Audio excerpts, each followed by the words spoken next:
어젯밤 잠이 오셨나요? 말이 통하지 않는 그 사람 때문에 속이 끓어올라서 이불을 뒤집어 쓰고 한숨만 내쉬다 새벽을 맞이한 적 있으신가요? 가족 모임에서 만나는 친척은 항상 상처되는 말을 하지만 나는 원래 그래라며 듣지 않고 동네에서 마주치는 누군가는 말을 해도 오히려 더 심해집니다.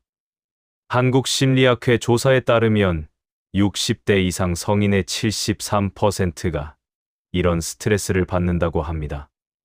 이럴 때 우리는 보통 두 가지를 선택합니다. 끝까지 설득하려다 지쳐 쓰러지거나 아예 미워하며 관계를 끊어버리는 것입니다. 그렇게 하고 나면 몸도 마음도 너덜너덜해집니다. 그런데 200년 전 이 둘을 모두 선택하지 않은 사람이 있었습니다. 1801년 가을, 강진 유배지에서 정약용 선생은 한 선비를 만났습니다. 그 선비는 선생의 실학 사상을 비웃으며 말했습니다. 그런 것은 학문도 아니요. 농사꾼이나 하는 잡기요. 유배가 길어져 정신이 흐려지신 게 분명하오. 10번을 설명해도 20번을 이야기해도 소용없었습니다. 바로 그 순간 정약용 선생은 놀라운 결정을 내렸습니다. 설득을 포기한 것도 그를 미워한 것도 아니었습니다. 조용히 자리에서 일어나 차를 우렸습니다. 그리고 깨달았습니다. 세상에는 말이 통하지 않는 사람이 있는 게 아니라 말이 통할 때가 아직 오지 않은 사람이 있을 뿐이라는 것을요. 며칠 후 선생은 두 아들에게 편지를 썼습니다. 마음속으로 남의 은혜를 받고자 하는 생각을 버린다면 저절로 마음이 편안하고 기분이 화평해져서 하늘을 원망하거나 사람을 원망하는 병통은 사라질 것이다. 남을 이해시키려는 욕심, 인정받으려는 욕구를 내려놓을 때 비로소 진정한 평안이 찾아온다는 말씀이었습니다. 그로부터 3년 후 놀라운 일이 일어났습니다. 실학을 비웃던 그 선비가 선생의 책을 손에 들고 문을 두드렸습니다. 제가 틀렸습니다. 선생의 책을 읽고 깨달았습니다. 가르침을 주십시오. 정약용 선생은 그를 따뜻하게 맞아들였습니다. 마치 처음부터 그렇게 될 줄 알았다는 듯이 말입니다. 도대체 그 3년 동안 무슨 일이 있었던 걸까요? 오늘 이 영상에서 말이 통하지 않는 사람 때문에 마음 아파하는 분들, 그 사람을 바꾸려다 지친 분들, 관계 정리를 고민하는 분들께 정약용 선생이 발견한 제3의 길을 보여드리려 합니다. 회피도 대결도 아닌 지혜롭게 기다리고 적절히 거리를 두며 자신의 중심은 흔들리지 않게 지키는 방법입니다. 집중해서 들어주신다면 내일 그 사람을 만났을 때 여러분의 마음이 완전히 달라져 있을 것입니다. 구독과 좋아요를 눌러주시면 이 지혜를 더 많은 분들과 나눌 수 있습니다. 그럼 지금부터 선생이 18년 동안 깨달은 비밀 함께 들어보시겠습니다. 정약용 선생이 강진 유배지에 도착한 지 얼마 되지 않았을 때의 일입니다. 어느 날 저녁, 선생은 동네 우물가에서 한 농부를 만났습니다. 그 농부는 논에 물을 대는 문제로 이웃과 다투고 있었습니다. 내 논이 더 낮으니 물을 먼저 대야 한다고 우기는 것이었습니다. 선생이 지나가다 그 광경을 보고 조용히 다가가 말했습니다. 물은 높은 곳에서 낮은 곳으로 흐르는 법이니 위쪽 논에 먼저 물을 대면 자연히 아래 논으로도 흘러내려갈 것입니다. 이치에 맞는 말이었습니다. 하지만 그 농부의 반응은 의외였습니다. 선비 양반이 뭘 안다고 참견이오. 당신은 책이나 읽는 사람이지. 농사를 지어본 적이나 있소. 선생이 차근차근 설명하려 했지만 농부는 귀를 막고 돌아섰습니다. 그날 밤 선생은 등잔불 아래 앉아 이렇게 적었습니다.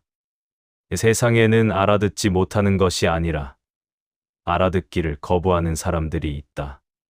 이것이 바로 핵심입니다. 말이 통하지 않는 사람들은 이해력이 부족한 게 아닙니다. 그들은 알아들을 능력이 충분히 있습니다. 단지 알아듣기를 선택하지 않는 것뿐입니다. 2012년 스탠퍼드 대학교 심리학과 연구에 따르면 사람들에게 자신의 신념과 반대되는 명확한 증거를 보여주었을 때 83%가 오히려 자신의 신념을 더욱 강하게 고집했습니다. 이것을 심리학에서는 확증 편향이라고 부릅니다. 여러분도 이런 사람을 만나본 적 있을 것입니다. 가족 모임에서 만나는 어떤 친척은 정치 이야기만 나오면 목소리가 커집니다. 동네 경로당에서 만나는 어떤 어르신은 자기 돈 자랑만 1시간씩 하면서 다른 사람 말은 듣지 않습니다. 교회나 성당에서 만나는 어떤 분은 자기 방식만 옳다며 새로운 제안에는 무조건 예전엔 안 그랬는데 라고 반대합니다. 이런 사람들의 공통점이 있습니다. 자신이 이미 모든 것을 알고 있다고 믿는다는 것입니다. 컵이 이미 가득 차 있으면 더 이상 물을 부을 수 없듯이 그들의 마음도 이미 자기 생각으로 꽉 차 있어서 새로운 것이 들어갈 공간이 없습니다. 정약용 선생은 이것을 정확히 꿰뚫어 보았습니다. 가득 찬 그릇에는 더 이상 무엇도 담을 수 없다고 말씀하셨습니다. 그렇다면 우리는 어떻게 해야 할까요? 대부분의 사람들은 여기서 두 가지 실수를 합니다. 첫 번째 실수는 더 열심히 설득하려는 것입니다. 내가 설명을 잘못했나 봐. 이번엔 더 쉽게 말해야지 하면서 밤새 고민하고 다음 날 다시 만나서 더 친절하게, 더 자세하게 설명합니다. 하지만 결과는 똑같습니다.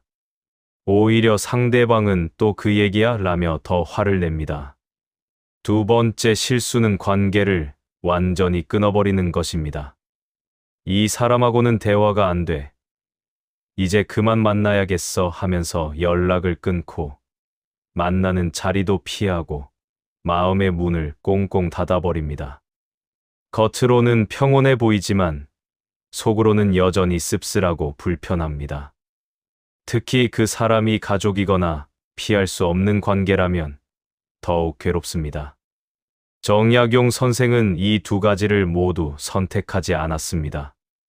유배지에서 선생을 찾아온 사람들은 정말 다양했습니다. 진심으로 배우려는 제자도 있었지만 선생을 시험하려는 사람, 논쟁에서 이기려는 사람, 자기 학식을 뽐내려는 사람도 많았습니다. 그럴 때마다 선생은 어떻게 했을까요? 논쟁을 벌이지 않았습니다. 화를 내지도 않았습니다. 대신 조용히 고개를 끄덕이며 들어주고 그렇게 생각하실 수도 있겠습니다 라고만 말했습니다. 선생은 유배지에서 아들들에게 보낸 편지에 이렇게 썼습니다. 천하의 일이란 한 사람이 다 할 수 없다.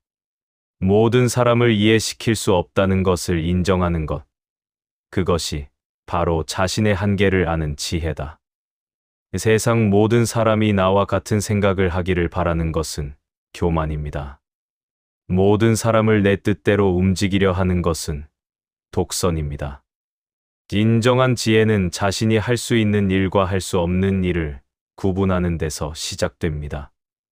그렇다면 선생은 시간을 어떻게 사용했을까요? 18년의 유배 기간 동안 정약용 선생이 남긴 저술은 500여 권에 달합니다. 목민심서는 지방 관리가 백성을 어떻게 다스려야 하는지를 담은 책입니다. 금음신서는 형벌을 공정하게 집행하는 방법을 연구한 책입니다.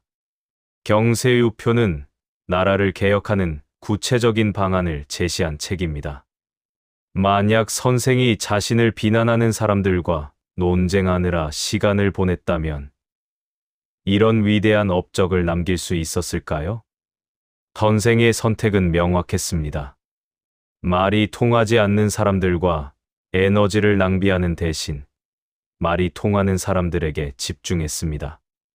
진심으로 배우고 싶어하는 제자들, 백성의 삶을 개선하고 싶어하는 관리들에게 시간을 썼습니다. 그중 황상이라는 제자가 있었습니다. 처음에는 평범한 시골 청년이었지만 배우고자 하는 마음이 간절했습니다. 선생은 그에게 정성을 다해 가르쳤고 황상은 결국 훌륭한 학자가 되었습니다. 이것이 바로 에너지의 효율적 사용입니다. 농부가 밭을 가는 것을 생각해 보십시오. 돌밭에 아무리 씨를 뿌려봤자 싹이 트지 않습니다. 그렇다고 농부가 돌밭을 원망할까요? 아닙니다. 그냥 그 땅은 지나치고 기름진 땅을 찾아 그곳에 정성껏 씨를 뿌립니다. 사람도 마찬가지입니다. 마음의 문이 굳게 닫힌 사람에게 아무리 좋은 말을 건네봤자 헛수고입니다.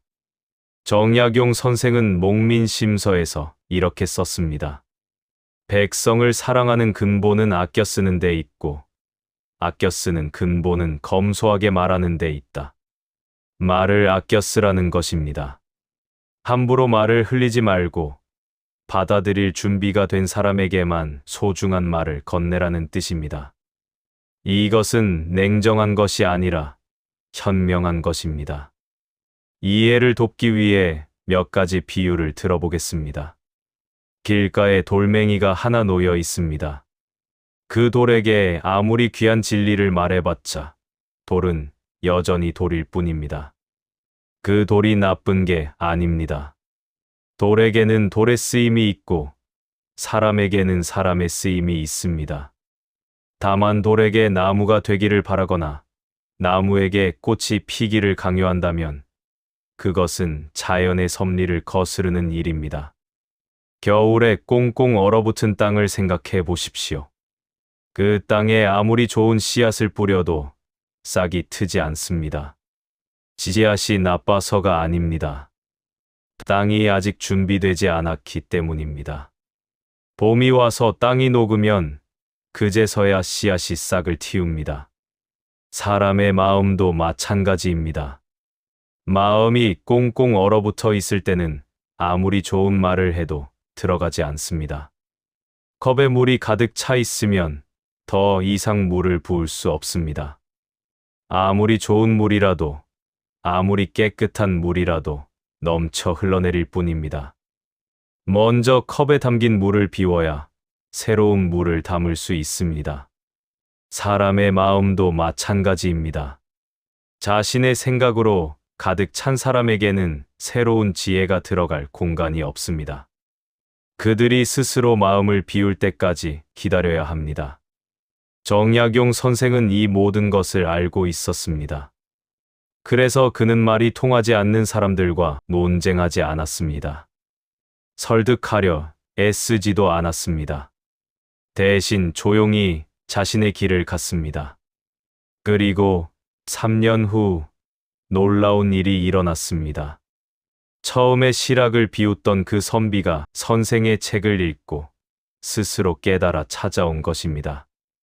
강요하지 않았기에 가능한 일이었습니다. 기다렸기에 일어난 기적이었습니다. 그렇다면 우리는 구체적으로 어떻게 해야 할까요?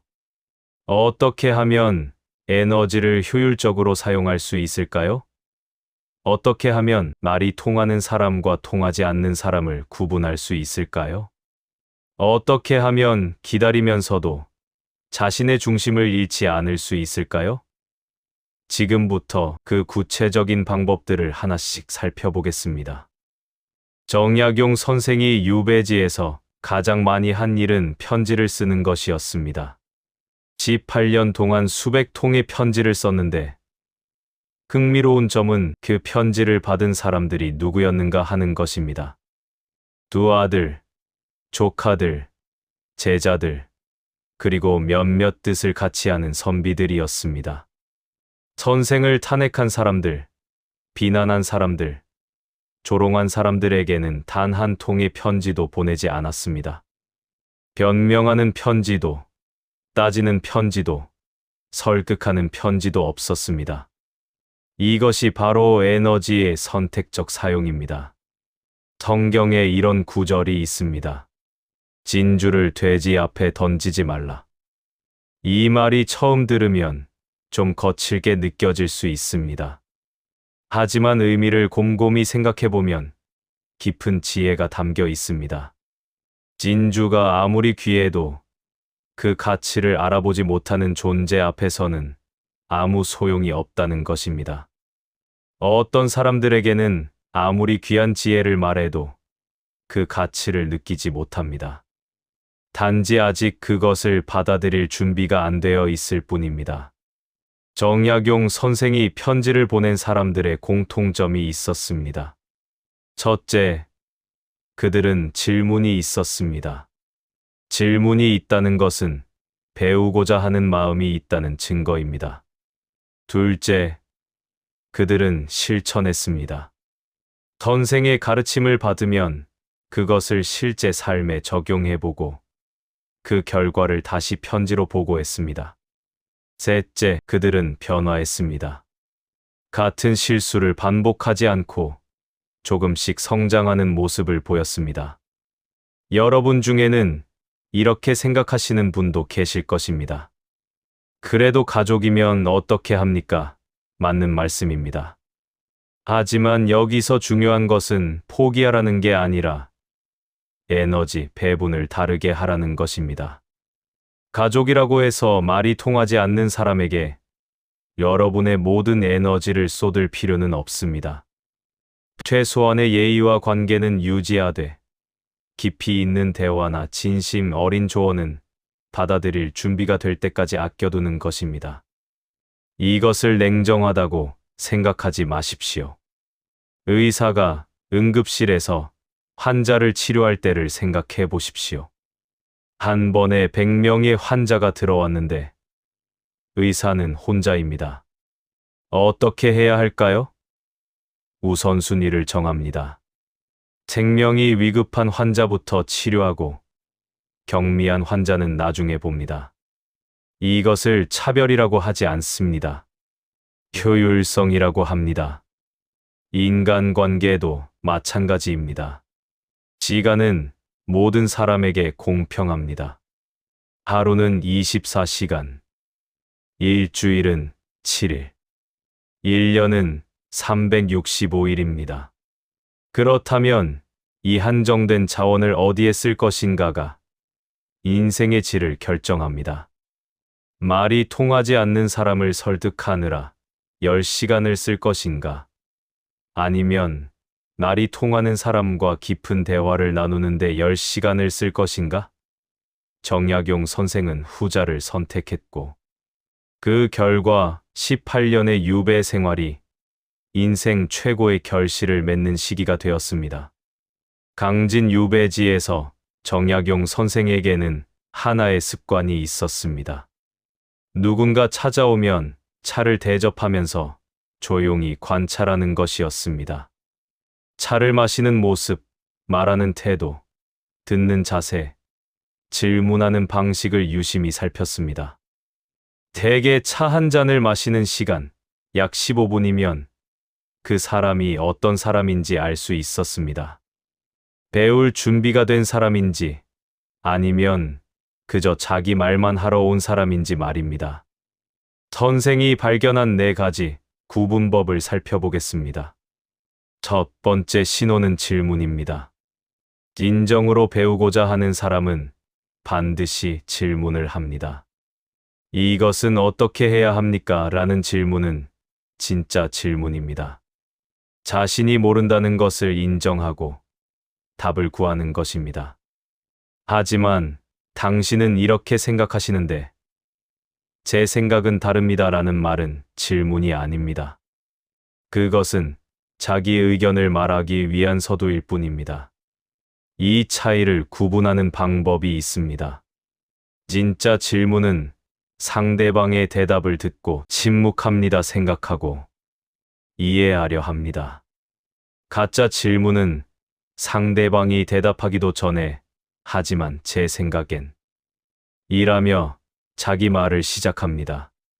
대답을 들으려는 게 아니라 자기 말을 하고 싶은 것입니다. 두 번째 신호는 다른 의견을 받아들이는 태도입니다.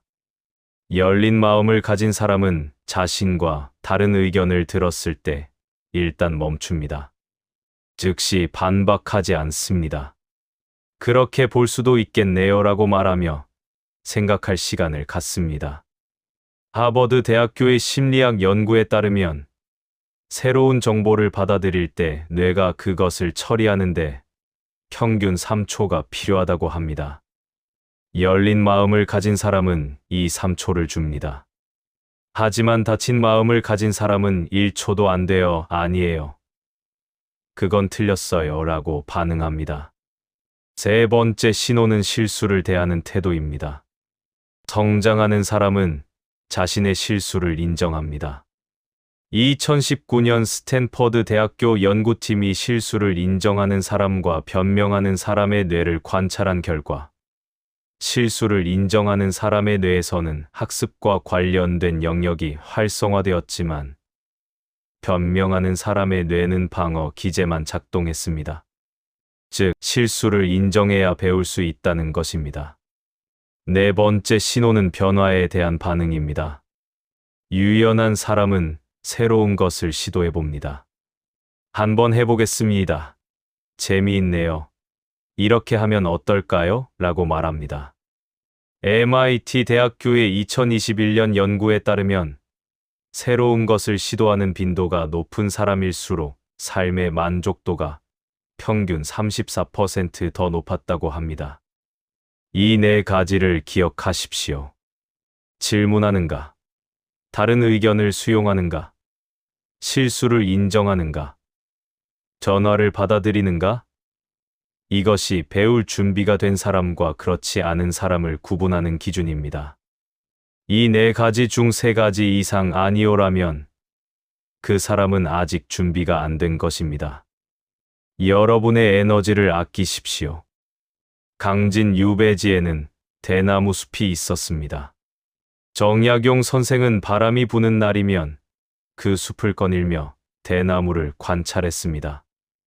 태풍이 불어도 소나무는 부러지는데 대나무는 거의 부러지지 않았습니다. 대나무는 바람에 맞서지 않습니다. 바람이 불면 휘어집니다.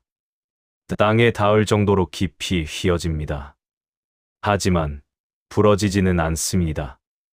그리고 바람이 그치면 다시 곧게 섭니다. 선생은 이것을 보고 깨달았습니다. 말이 통하지 않는 사람들을 대할 때도 대나무처럼 해야겠구나. 대나무의 비밀은 뿌리에 있습니다. 대나무 뿌리는 땅속 깊이 박혀 있고 옆으로 넓게 퍼져 있습니다. 그래서 아무리 휘어져도 뿌리는 흔들리지 않습니다. 사람도 마찬가지입니다. 자신의 중심, 자신의 원칙, 자신의 가치관이 뿌리입니다. 이 뿌리가 단단하면 아무리 말이 통하지 않는 사람과 부딪혀도 자신을 잃지 않습니다. 구체적으로 어떻게 할 수 있을까요? 첫째, 말이 통하지 않는 사람과 논쟁이 시작되면 즉시 알아차리십시오. 목소리가 커지기 시작하고 같은 말을 반복하기 시작하고 감정이 격해지기 시작하면 그것이 신호입니다. 둘째, 즉시 공감해 주세요. 그렇게 생각하실 수도 있겠네요 라고 말하십시오. 이것은 동의하는 게 아닙니다. 그저 상대방의 의견을 인정하는 것입니다.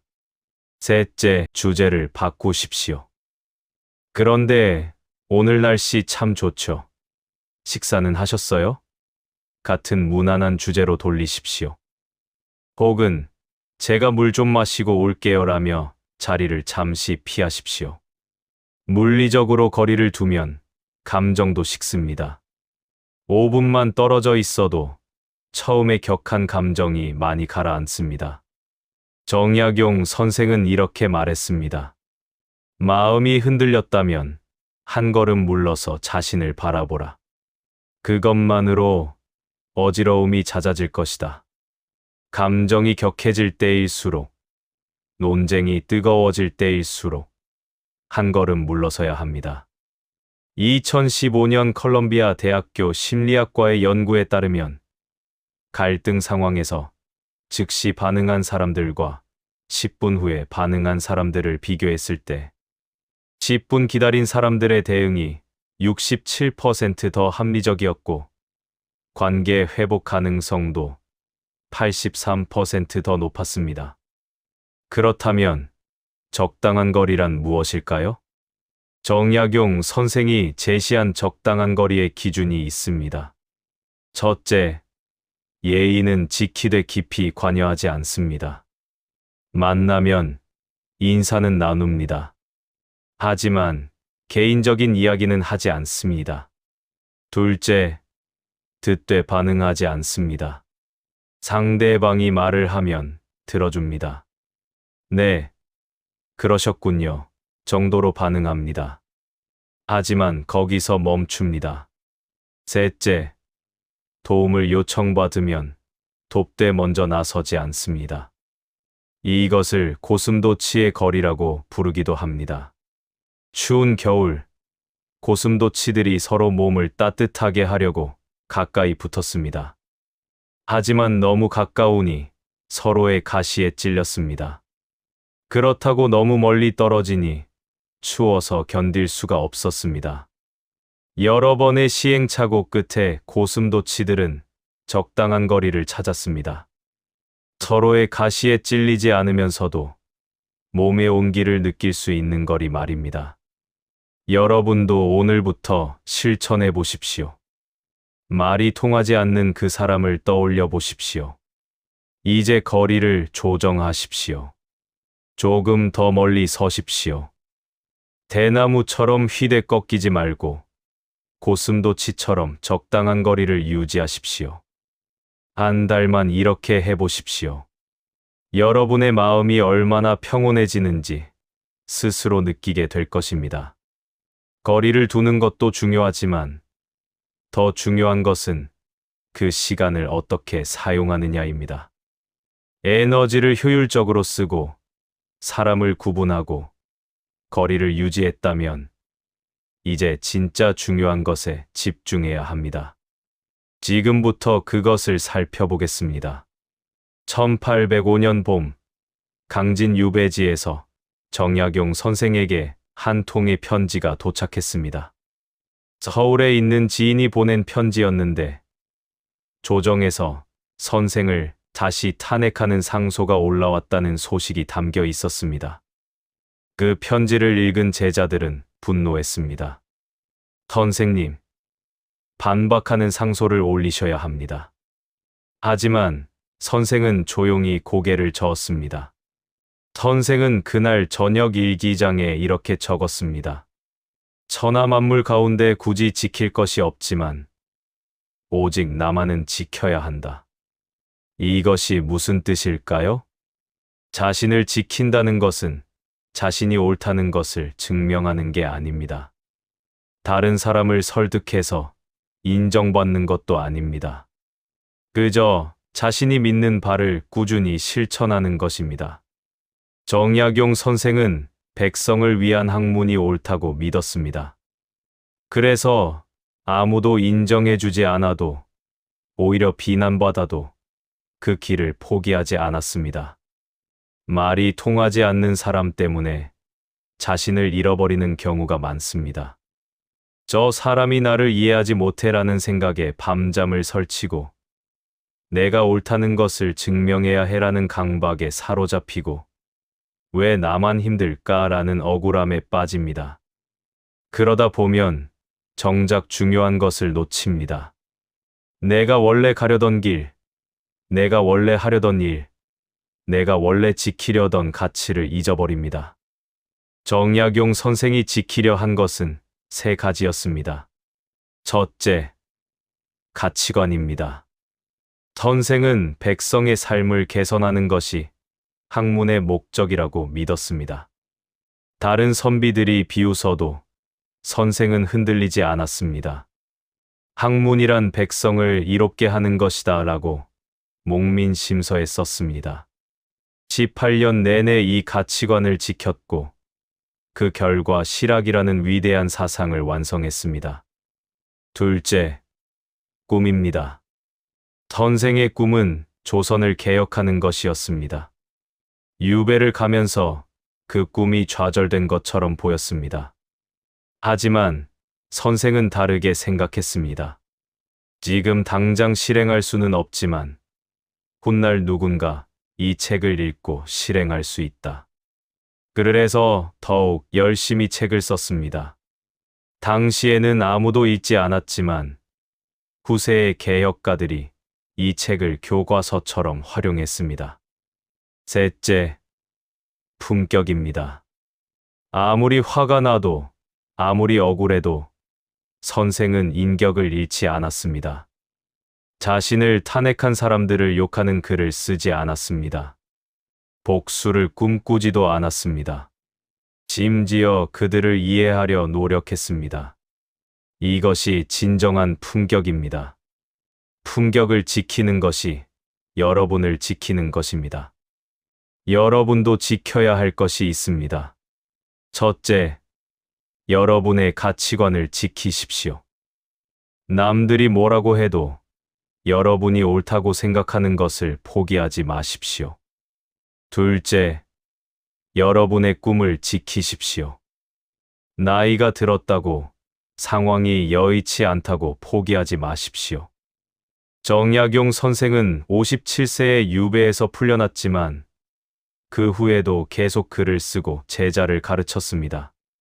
셋째, 여러분의 품격을 지키십시오. 말이 통하지 않는 사람 때문에 화가 나도 고운 말을 쓰십시오. 자신의 행복은 자신이 지켜야 합니다. 다른 사람이 여러분의 행복을 결정하게 해서는 안 됩니다. 저 사람이 나를 인정해줘야 내가 행복해라고 생각하면 여러분의 행복은 그 사람 손에 달려 있습니다. 하지만 나는 내가 하는 일의 의미를 느끼고 그것만으로도 만족스러워라고 생각하면 여러분의 행복은 여러분 손에 있습니다. 산을 생각해 보십시오. 바람이 불어도 산은 움직이지 않습니다. 비가 내려도 산은 그 자리에 있습니다. 세월이 흘러도 산은 변함없이 그곳에 있습니다. 산이 위대한 것은 크기 때문이 아니라 흔들리지 않기 때문입니다. 여러분도 산처럼 되십시오. 말이 통하지 않는 사람들의 말과 행동에 흔들리지 말고 자신의 자리에서 자신의 역할을 묵묵히 해 나가십시오. 정약용 선생이 남긴 저수를 보면 놀랍습니다. 유배 기간 18년 동안 500여 권의 책을 썼습니다. 목민심서, 흥음신서, 경세유표 등 수많은 책을 완성했습니다. 이 책들의 공통점이 있습니다. 자신을 탄핵한 사람들을 비판하는 내용이 단 한 줄도 없다는 것입니다. 나는 억울하다, 그들이 잘못했다 같은 말이 전혀 없습니다. 오직 백성을 위한 정책과 개혁 방안으로만 가득합니다. 이것이 바로 건설적인 삶의 태도입니다. 건설적이라는 것은 무엇을 의미할까요? 원망과 비판은 아무것도 만들어내지 못합니다. 에너지만 소모할 뿐입니다. 하지만 건설적인 일은 무언가를 만들어냅니다.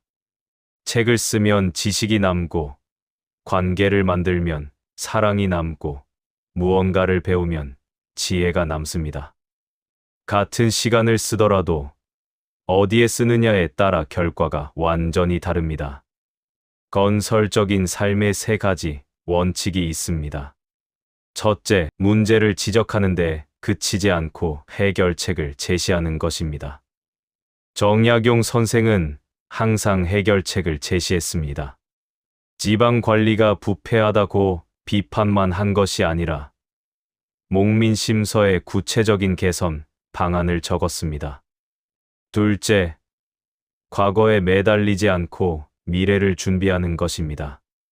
선생은 유배라는 과거에 매달리지 않고 이 시간을 어떻게 의미 있게 보낼 것인가를 고민했습니다. 셋째, 남을 탓하지 않고 자신이 할 수 있는 일에 집중하는 것입니다. 구체적인 예를 들어보겠습니다. 동네에서 누군가가 여러분에게 무례하게 굴었다고 가정해 봅시다. 두 가지 선택이 있습니다. 첫 번째는 그 사람에 대해 계속 생각하고 다른 사람들에게 불평하고 다음에 만나면 뭐라고 할지 연습하는 것입니다. 두 번째는 그 일을 잊어버리고 오늘 하루 감사한 일 3가지를 노트에 적고 내일 할 일을 계획하는 것입니다. 어느 쪽이 더 건설적일까요? 건설적인 삶을 살면 신기한 일이 일어납니다.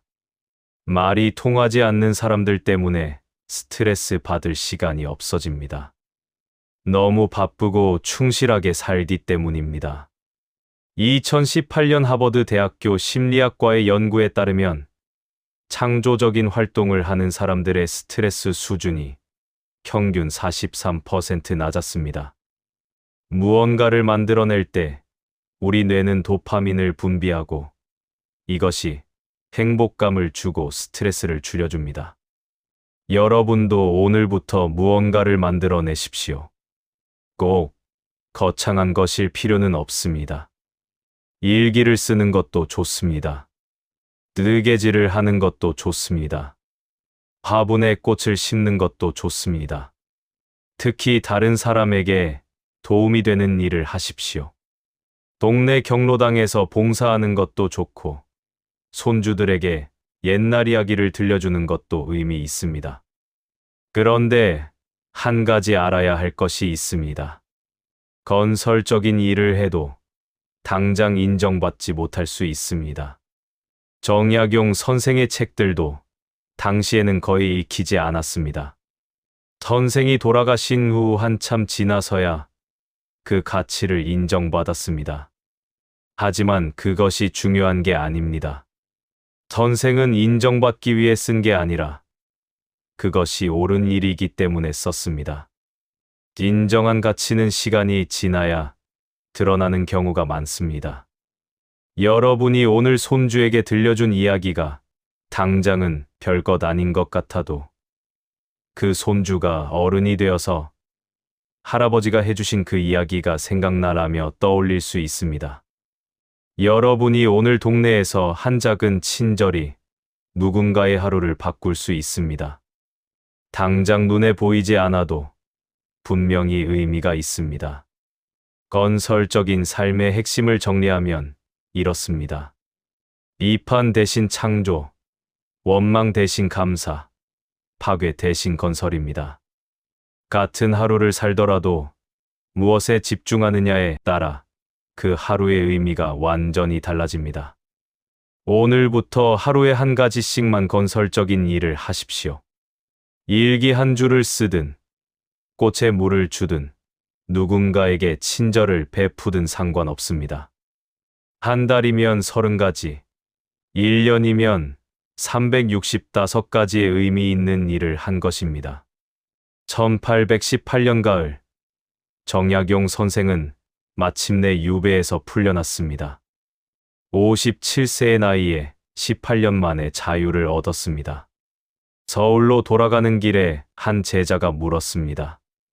선생님, 그동안 선생님을 탄핵했던 사람들을 만나시면 어떻게 하시겠습니까? 선생은 잠시 생각하더니 이렇게 답했습니다. 만나지 않을 것이다. 만날 이유가 없다. 제자가 놀라며 물었습니다. 원망하지 않으신다는 말씀이십니까?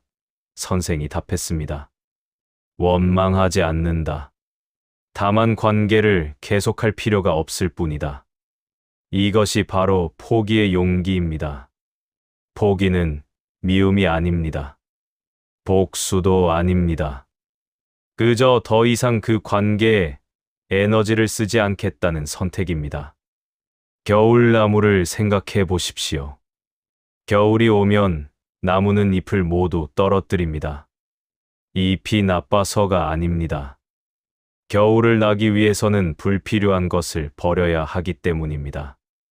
잎에 영양분을 공급하느라 에너지를 낭비하면 나무 자체가 얼어 죽을 수 있습니다. 우리 인생도 마찬가지입니다. 모든 관계를 다 지킬 수는 없습니다. 이 인생은 짧고 우리가 만날 수 있는 사람의 수는 한정되어 있습니다. 그 짧은 인생에서 우리가 가진 에너지를 어디에 쓸 것인가를 선택해야 합니다. 정약용 선생은 이렇게 말했습니다. 천하의 일이란 한 사람이 다 할 수 없다. 모든 사람을 이해시킬 수 없고 모든 관계를 유지할 수 없습니다. 그것을 인정하는 것이 겸손이고 현실 인식이고 지혜입니다. 하지만 포기가 쉽지는 않습니다. 특히 가족이거나 오랜 친구라면 더욱 그렇습니다. 여기서 중요한 것은 완전히 끊으라는 게 아니라는 점입니다. 최소한의 예의와 형식은 유지하되 깊이 관여하지 않는 것입니다. 명절에 만나면 인사는 하되 개인적인 고민은 나누지 않는 것입니다. 실사구시라는 말이 있습니다. 정약용 선생이 평생 강조한 실학 사상의 핵심입니다. 실제 상황에서 진실을 추구한다는 뜻입니다. 말이 통하지 않는 사람들과의 관계에서도 이런 실사구시 정신이 필요합니다. 이상적으로는 모든 사람과 소통할 수 있으면 좋겠지만 현실은 그렇지 않습니다. 이 현실을 인정하는 것이 실사구시입니다. 물의 지혜를 다시 생각해 봅시다. 물은 바위를 만나면 돌아갑니다. 억지로 바위를 뚫으려 하지 않습니다. 바위를 돌아서 흐르되 결국에는 바다에 도달합니다. 이것이 물의 지혜입니다. 우리도 말이 통하지 않는 사람을 만났을 때 이런 물의 지혜를 배워야 합니다. 정면, 충돌을 피하고 우회하는 것입니다. 연못에 돌을 던지면 파문이 일어납니다. 하지만 그 파문은 시간이 지나면 저절로 사라집니다. 말이 통하지 않는 사람과의 갈등도 마찬가지입니다.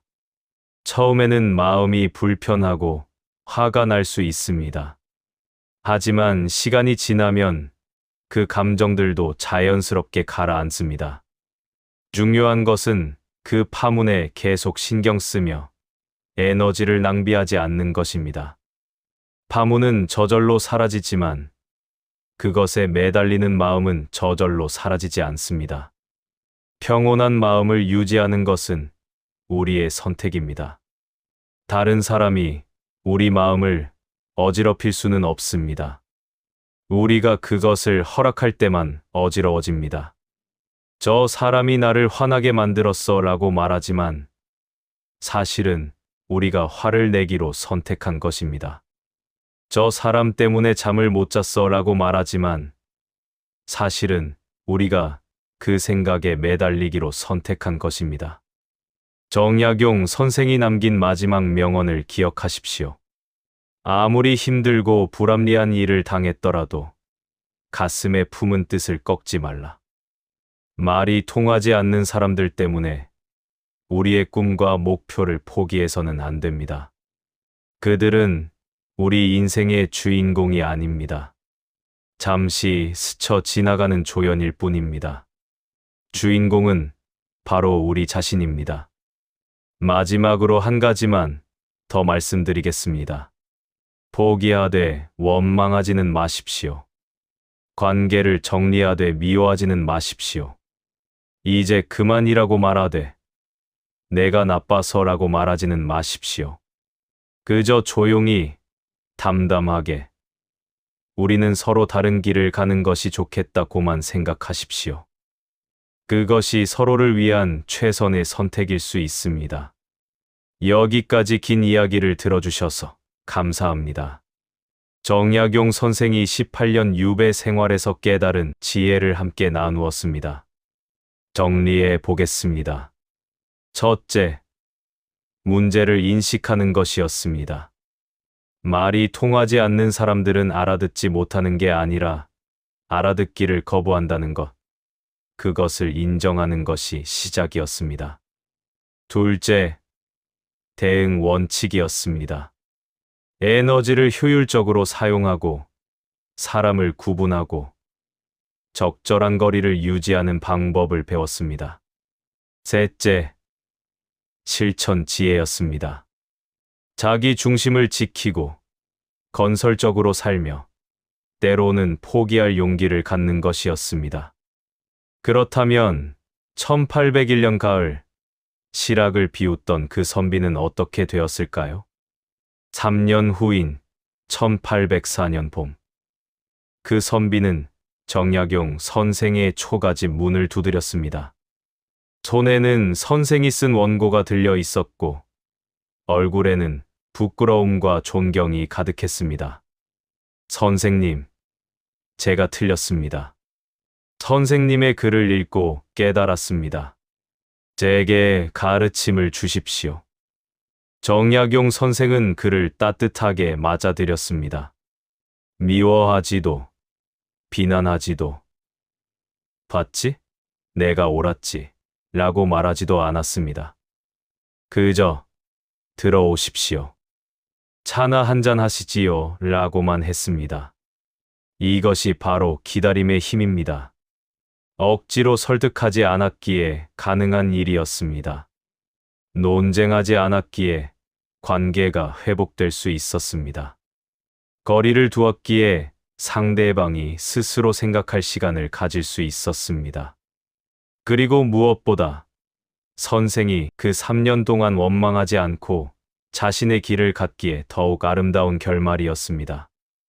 오늘부터 여러분도 시작해 보십시오. 말이 통하지 않는 그 한 사람을 떠올려 보십시오.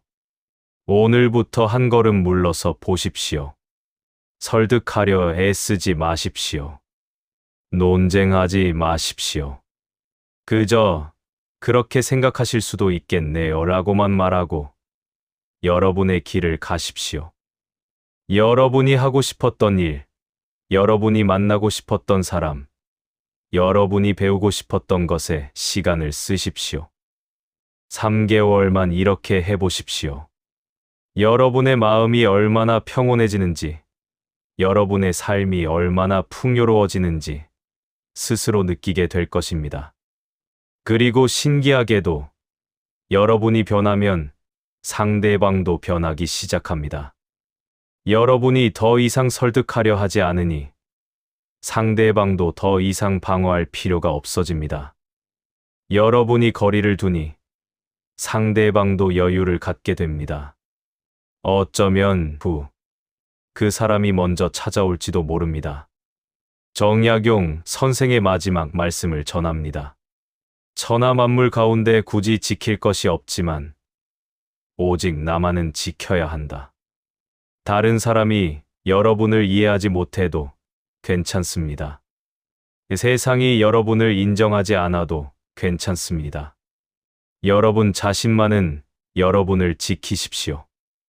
여러분이 옳다고 믿는 것을 포기하지 마십시오. 여러분의 꿈을 포기하지 마십시오. 여러분의 품격을 잃지 마십시오. 그것이 바로 여러분을 지키는 길입니다. 당신은 혼자가 아닙니다. 200년 전 강진 유배지에서 정약용 선생도 같은 고민을 했습니다. 말이 통하지 않는 사람들 때문에 괴로워했습니다. 하지만 그는 포기하지 않았고 원망하지 않았고 자신의 길을 갔습니다. 그 결과 조선 최고의 실학자가 되었고 후세에 길이 남을 업적을 남겼습니다. 여러분도 할 수 있습니다.